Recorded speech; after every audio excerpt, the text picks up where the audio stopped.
कक्षा 10वीं, पाठ 13, मैं और मेरा देश।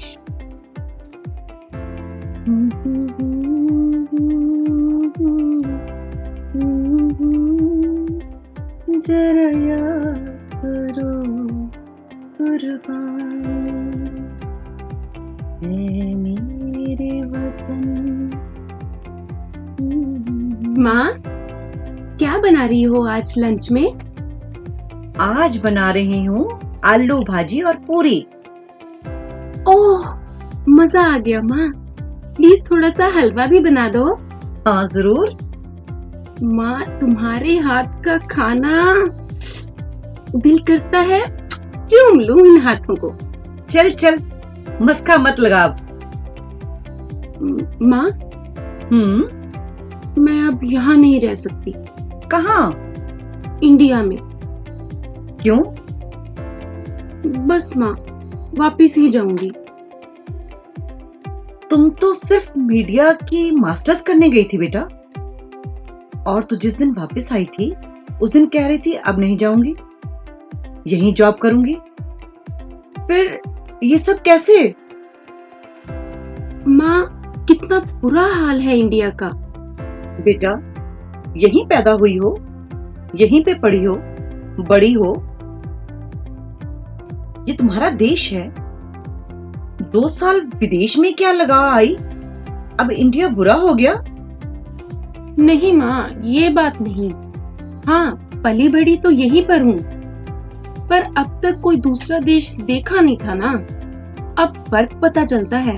1 हफ्ते से घूम रही हूँ, देख रही हूँ कितनी गंदगी है यहाँ। डस्ट, कूड़ा करकट, रिश्वतखोरी, उफ, यहाँ तक लोगों को ट्रैफिक सेंस तक नहीं है। बस सेवा, काफी कुछ बोल दिया। मुझे ये बताओ, कूड़ा करकट कौन फैला रहा है? देश? लोग कौन है? हम लोग ही तो है ना। और रही बात रिश्वतखोरी की, तो वो भी हम लोग ही हवा देते हैं। सिस्टम में कमी है तो आओ ना यहाँ पर अच्छी पोस्ट पे, करो देश का सुधार। बुरा बोलना तो बहुत आसान है बेटा, अगर अपने देश से प्यार है ना तो बढ़ो आगे, करो सुधार। ओ माँ, तुम तो भावुक हो गई। सॉरी। अच्छा माँ, मैं निमिका दी को मिलकर आती हूँ। ठीक है। सुन, जरा जल्दी आ जाना। हाँ माँ, जल्दी आऊंगी। माँ, क्या पढ़ रही हो? ये है बेटा कन्हैया लाल मिश्र प्रभाकर जी द्वारा लिखित ये एक निबंध है। कौन सा? मैं और मेरा देश। अच्छा माँ, नाराज तो नहीं हो ना? प्लीज, मैं तो वैसे ही बोल दिया। नहीं नहीं बेटा, नाराज नहीं। हाँ, कुछ बुरा जरूर लगा। जिन्होंने अपने देश के मस्तक को ऊंचा उठाना है, तिरंगे की शान को बढ़ाना है, वो ही अपने देश के बारे में। सॉरी माँ, रियली सॉरी। अच्छा, मुझे भी सुनाओ, क्या पढ़ा आपने? बैठ यहाँ पर।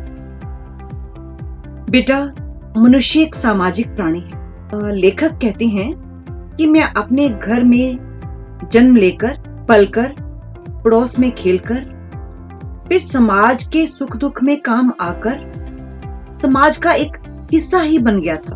वो लोगों का सम्मान करता था और लोग उसका। उसे लगता था वो पूर्ण है।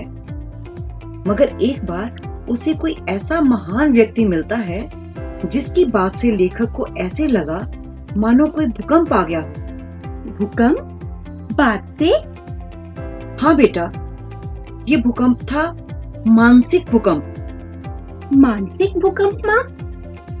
हाँ बेटा, मन में उठने वाली उथल पुथल को ही मानसिक भूकंप कहते हैं। वो क्या बात थी माँ? और वो महान व्यक्ति कौन था? बताओ ना पूरी बात। बेटा, वो थे तेजस्वी पुरुष, स्वर्गीय पंजाब केसरी लाला लाजपत राय। उनका अनुभव ही एक भूकंप था।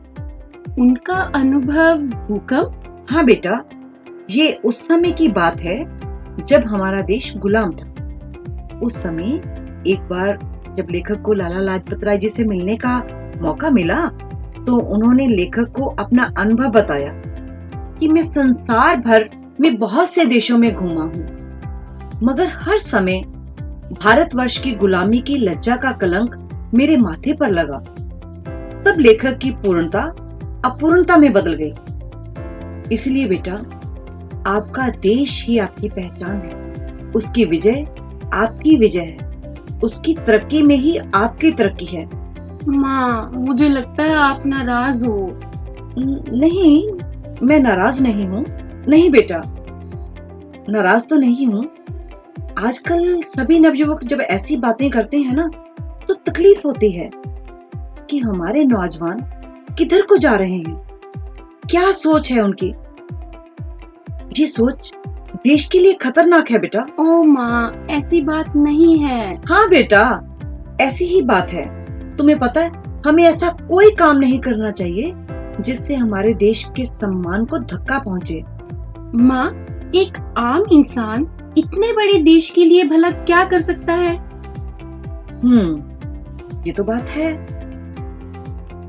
तुम्हें पता है, जब युद्ध होता है तो केवल हमारे सैनिक सीमा पर लड़ रहे होते हैं, मगर उन्हें रसद पहुंचाने वाले, खेतों में अन्न उगाने वाले, क्या उनका कोई योगदान नहीं?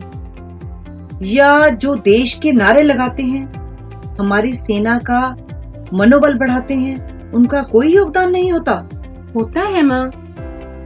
अच्छा, जब कोई खेल चल रहा होता है, दर्शक तालियां बजाते हैं तो खिलाड़ियों में मानो जान आ जाती है।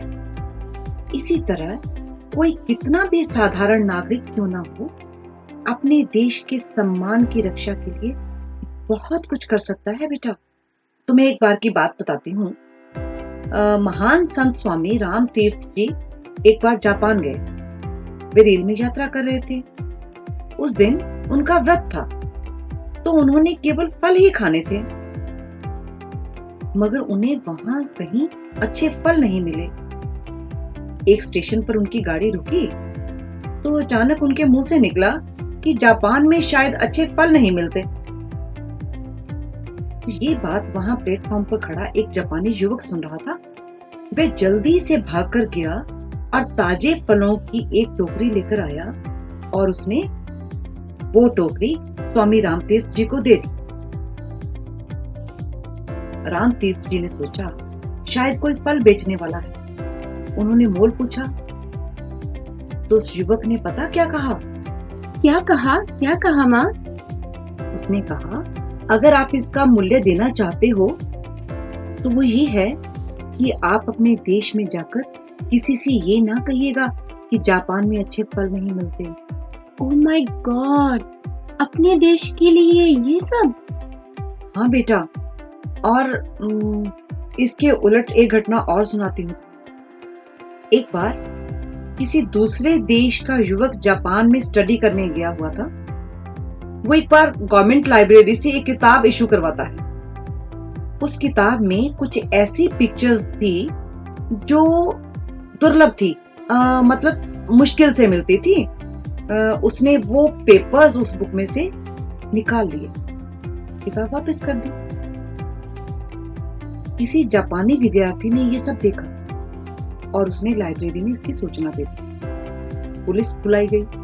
पुलिस ने तलाशी ली और वो पेपर्स उस युवक के कमरे से बरामद हुए। उसके बाद उस युवक को जापान से निकाल दिया गया।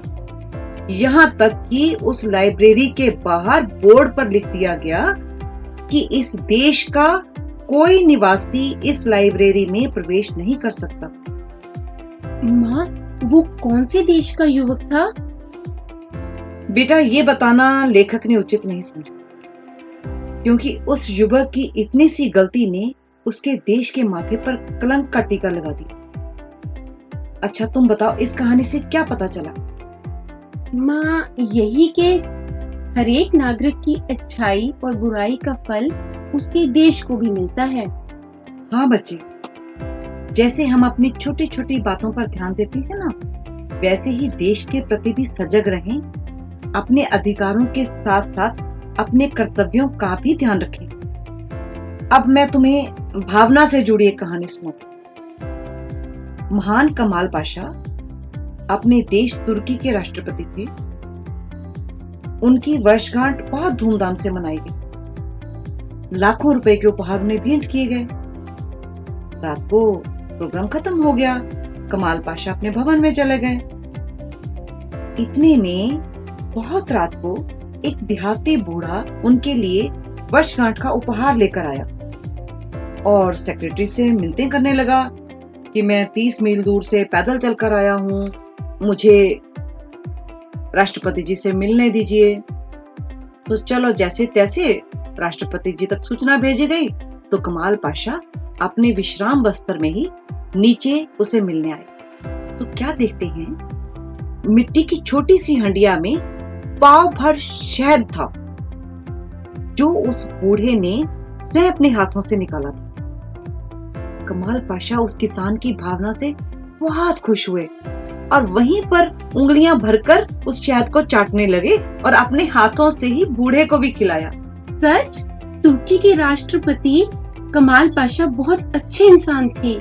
हाँ बच्चे, सिर्फ वही क्यों, हमारे भारत के पहले प्रधानमंत्री पंडित जवाहरलाल नेहरू जी के बारे में तुम्हें नहीं पता? क्या माँ, सुनाओ ना। एक बार एक किसान रंगीन सुतलियों की खाट बुनकर रेल में रखकर दिल्ली पहुंच गया। स्टेशन से खाट अपने कंधे पर रखकर नेहरू जी की कोठी पर पहुंचा। पंडित जी कोठी से बाहर आए। उन्होंने पूछा, क्या चाहते हो? वो पहले तो उनको देखकर भाव विभोर हो गया और कुछ बोल ही नहीं सका। फिर उन्होंने पूछा, क्या चाहते हो? उसने कहा, यही कि आप इस खाट को स्वीकार करें। नेहरू जी उसकी प्यार भरी भावना से लाए तोहफे को देखकर हैरान हो गए और उन्हें अपने हस्ताक्षर करके अपनी एक फोटो भेंट की। माँ, हमें ये कैसे पता चलेगा कि हम जो काम कर रहे हैं वो हमारे देश के लिए सही है भी या नहीं? हाँ, ये तो बहुत ही बढ़िया प्रश्न पूछा तुमने।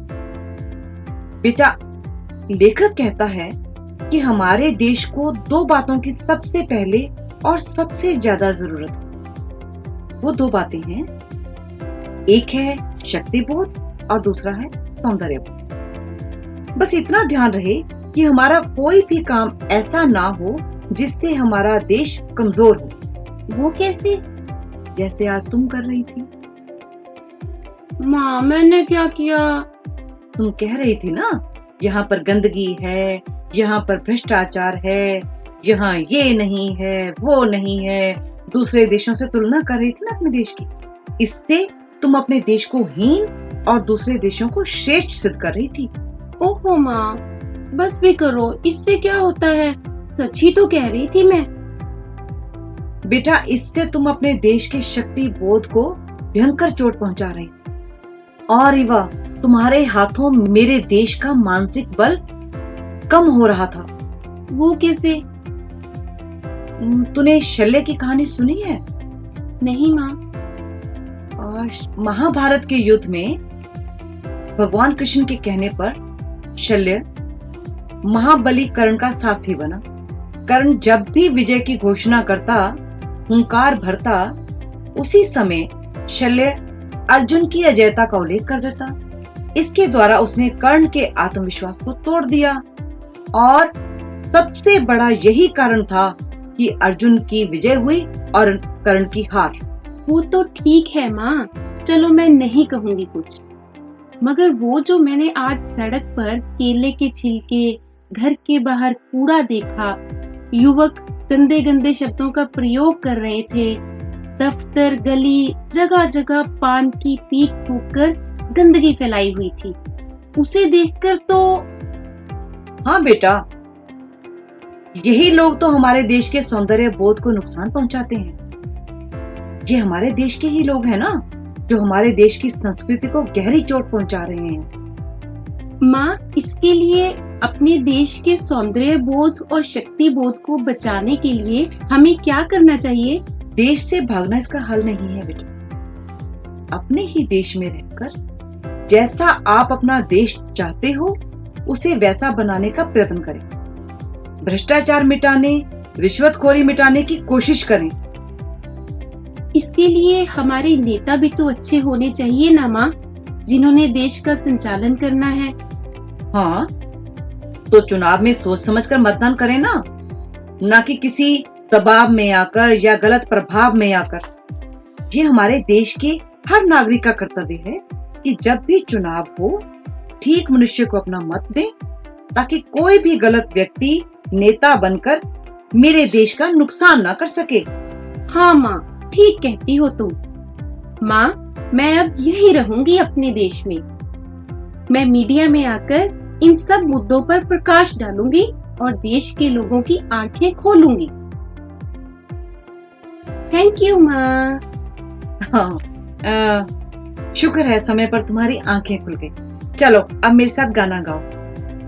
सारे जहां से अच्छा हिंदुस्तान हमारा हमारा, सारे जहां से अच्छा। हम बुलबुले हैं इसकी, ये गुलसितां हमारा हमारा, सारे जहां से अच्छा। हिंदुस्तान हमारा हमारा, सारे जहां से अच्छा। ओ माँ, थैंक यू बेटा।